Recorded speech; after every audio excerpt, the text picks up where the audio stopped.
સમાચાર આવી રહ્યા છે ભરૂચ જિલ્લાના જંબુસર તાલુકાના કાવી ગામના જંબુસર તાલુકાના કાવી ગામે એક યુવક અને સગીરાએ ઘરે ફાંસો ખાઈ આત્મહત્યા કરી લેતા સમગ્ર પંથકમાં ચકચાર મચી છે।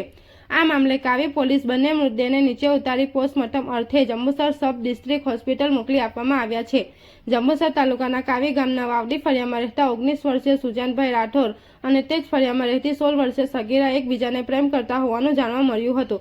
જોકે બંને ગત રોજ સાંજના ઘરેથી કોઈને કંઈ પણ કહ્યા વગર નીકળી ગયા બાદ એક જ દુપટ્ટા વડે લીમડાના ઝરપટ્ટી ઘરે ફાંસો ખાઈ આપઘાત કર્યો હતો, જેની જાણ વાયુ વેગે ગામમાં પ્રસરી જતા લોકોના ટોળા ઘટના સ્થળે ઉમટી પડ્યા હતા। આ અંગેની જાણ થતાં બંનેના પરિવારજનો સહિત કાવી પોલીસ મથક પીએસઆઈ RS ચાવડા સહિતના સ્ટાફ પણ ઘટના સ્થળ પર દોડી આવ્યા હતા।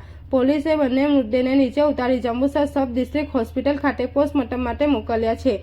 કાવી પોલીસ અકસ્માત મોતનો ગુનો નોંધી વધુ તપાસ શરૂ કરી છે। આ અંગે પીએસઆઈ RS ચાવડા સાથે વાતચીત કરતા તેમણે જણાવ્યું હતું કે બંને એક જ ફળિયામાં રહેતા હોય અને એક જ સમાજના હોય, બંને એક જ બીજાને પ્રેમ કરતા હતા, પરંતુ કોઈ કારણસર ઘેરથી નીકળી આત્મહત્યા કરી લીધી છે। આ અંગે પરિવારને કોઈ પણ પ્રકારની જાણ પણ ન હોય હાલમાં ગુનો નોંધીને તપાસ હાથ ધરી છે।